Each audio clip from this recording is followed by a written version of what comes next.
as core subjects for everybody. Let's look at the modalities. Yeah. Let's look at there's high school, elementary, and the third one. We have middle school. Yeah. Okay, and apparently you need to mix everybody together. What's the composition? Like there was the Baptist school. The single. No, don't let me break it down. Yeah, that is what I let me break it down so that before you come to Baptist or other. No, all the schools, like the mixed schools, there were mixed schools, there were single sex schools. Don't worry, we'll get there. Okay. We have some measure. Please.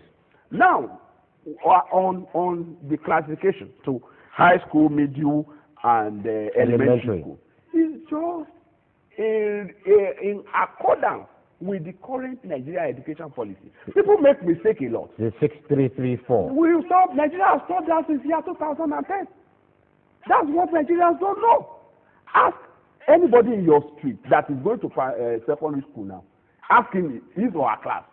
He will tell you it's in basic 1 or basic 2 or basic 9. There is no more GSS 1 or GSS 2. Nigeria has changed it long ago, but Nigeria hardly follow what is happening. In fact, quoting Dr. Goodluck Jonathan, the president of Nigeria, he said that those who introduced 6334 should apologize to Nigeria. Why? That is a story for another day. But the fact remains that Nigeria has since dropped the idea of 6334. What they are using now is what we are using. The only thing is this: Lagos quietly has transited. Some states have not.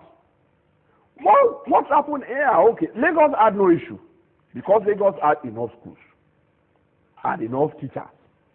Osun does not have. Osun has neither enough facility, nor enough teacher, nor enough money.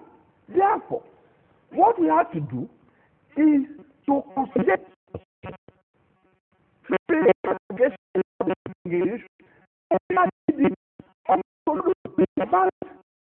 when banks really collapsing, you say, okay, when you have banks that cannot survive, why have 10 banks? When 10 banks are not even, you can't even be confident of the money that if you just to mind, you put but you use good results. And that's what was happening. Before, there's a school in Ikire, a missionary named school, St. Augustine to be precise, Ikire. St. Augustine, when we came to power, St. Augustine has only one teacher. One teacher. One teacher. I'm mentioning it and I'm on national TV. For how many students? 360 students are in that. And one teacher. Only one teacher. That teacher teaches physics, chemistry, biology, English, mathematics. I hope his name is not Augustine. St. Augustine. And ask me what did the man study in school? Physical education. So tell me and what. he teaches all the in fact, he should have been named Okpema before we came. Because he knows all. He knows all. But can you blame the man? You should even commend the man. But tell me, who will be matriculable in that school? That's what people call school. So you now say consolidation. That is it. Rather than have a St. Augustine that has one teacher.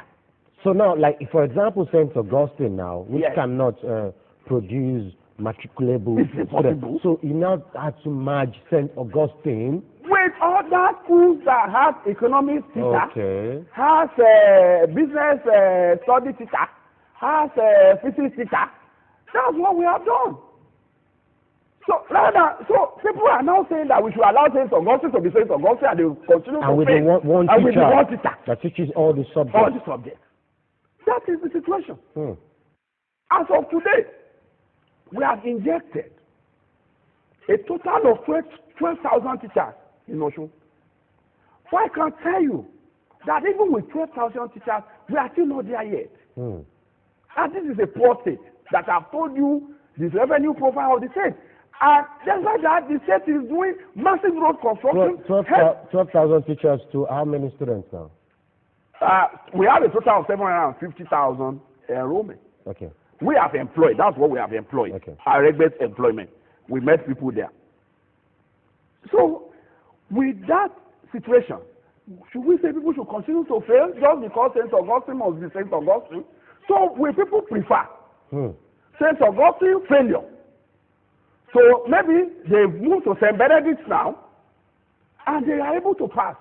There we can give them a appointment. In laboratory, one laboratory. St. Augustine, I don't need to ask you, I don't need to tell you that St. Augustine will never have a library. St. Augustine never had a laboratory. St. Augustine has no farm to do practical agriculture. St. Augustine has nothing. Now, rather than having St. Augustine be St. Augustine, why don't we have a center? That's what we have done. Where we will build a library. We have money to build library. We don't have money to build library for St. Augustine alone. With 360 students. We don't have that fund. We don't know, okay, St. Augustine, come. St. Benedict, come. You, community high school kids, all of you come here. 1,000 at a point. We can now build laboratory, build library for them, modern library, where they can all cheer. And even they get free food. Free food. No, that's another. I was going to ask you a question before we go there. Did you consult, when you said St. Augustine come here, everybody, did you call them? Did you consult them before? During the summit, did you call these people to involve them in the summit? Like Khan also, that's in charge of all the ministries. All did you call everybody? Religious body, everybody were there. For the consultation? Yes. Okay. It was there. You see, but people have seen, this is what I know, this is what happened. People are used to meeting government, having seminar, symposium, workshop, talk shop that produces nothing. Some people never took it serious. That is one thing that was clear. Or Arebe was still new. Some people took him for the usual everyday kind of governor they've had, who will just ceremonially gather people, beat the drum and dance the dance, and nothing comes out of anything. If they have said that this man means every line of his statement, maybe the attitude would have been different. As in positive? Yeah. Okay. That would have been different. Maybe some of these issues they were now raising would have been raised at that particular level. But what anybody cannot deny is the fact that everybody was involved. Okay, let's get to look at all these good structures, provision of more food for some other section, uniforms. It sounds like laudable project, very good. But where is the bone of contention coming from? The bone of contention is very simple. This is an election year. There must be bone over everything. And you think this is political? Highly. There must be bone over everything. So it's not just about the contention itself is a bone and everything is a bone. So it's as simple as that. And that's what we are seeing playing out in Osun. It's not just up. Let me pick the one that really. So where is the politics coming from, really? I'll tell you. Gubernatorial election is in August 9. So things must generally begin to hot up. And that is what we are seeing. And people are stoking trouble where they feel that could help them. And it's political.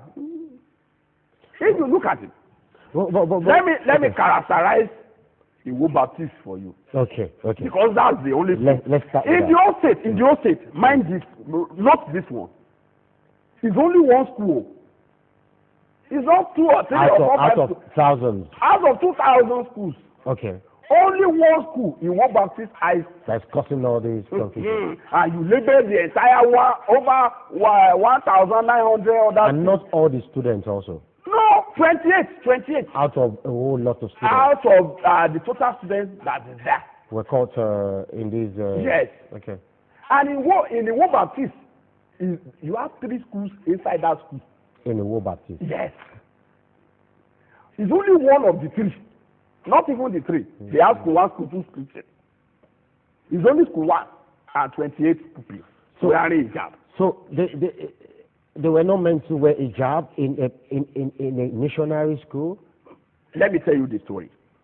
They came because people get this thing mixed up. Okay, so people thought we brought people from Muslim named school. I'm saying named. They are not Muslim school. Cool. Okay. Neither Muslim nor Christian has any school in Osun or any other part. The government took all this from the missionaries and paid them. Okay, and pay them. Yes. Okay. So it's not, they've relinquished their hold. Okay. They neither maintain the school, nor pay teacher salary, nor have any contribution to those schools. So get that clear. Okay. Both the Christian and the Muslim, none of them own school in Osun. Okay. In Lagos, they returned some, but Osun, none was returned. So no, neither Christian nor Muslim own any school in Osun. No, even the traditionalists, because you have Oduduwa school there too, you have Olamide school. So you have all manners of school community, traditional religion, everything. But government owns all of them. Now, we did not bring students from, it's not as if we took students from Muslim school. Sure. Those who went to Iwo Baptist, because I'm localizing it now to where it actually is Iwo Baptist.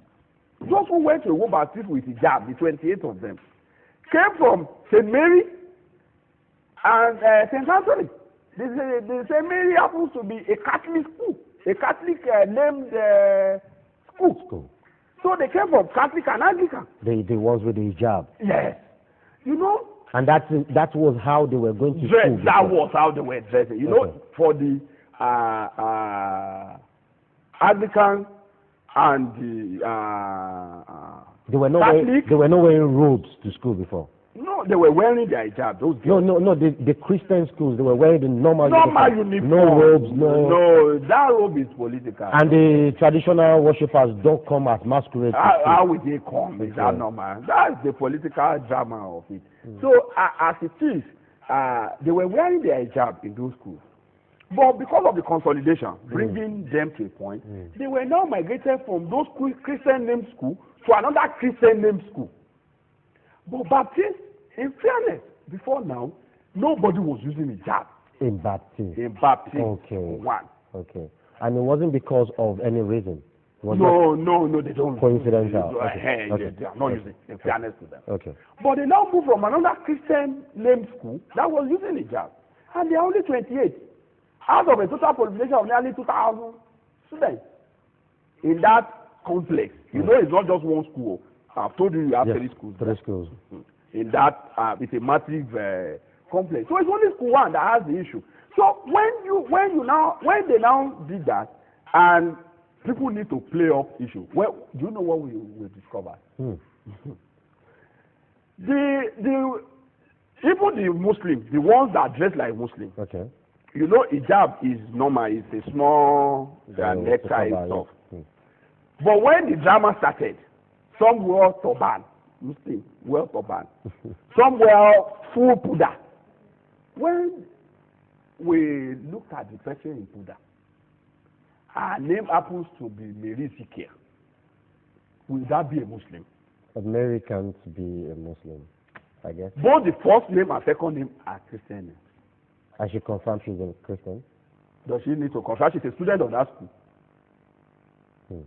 She's a Christian. So that shows you that it's not religious, it's political. One put on Saleh garment. That one is Muhammad something. It's a Muslim, it's a Saleh garment. How can that be? So what they did was just our political opponents just pushing people. So whichever clothes they could grab, how would you Christian, I'm a Christian. Christian choir garments are sacred. You don't use it outside the choir barricade. Do you think it was donated from? They just went there to go and stop crisis. If you are in the choir in the church, you are not even and you want to go and urinate, you are not allowed to wear the cape outside the barricade, not even in the church premises.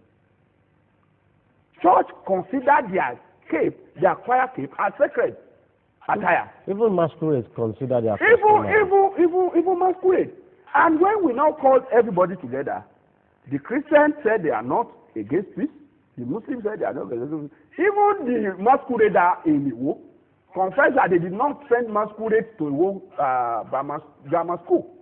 So if you find out the people who brought because we were unable to really locate the person that brought the masquerade, those is we need to go.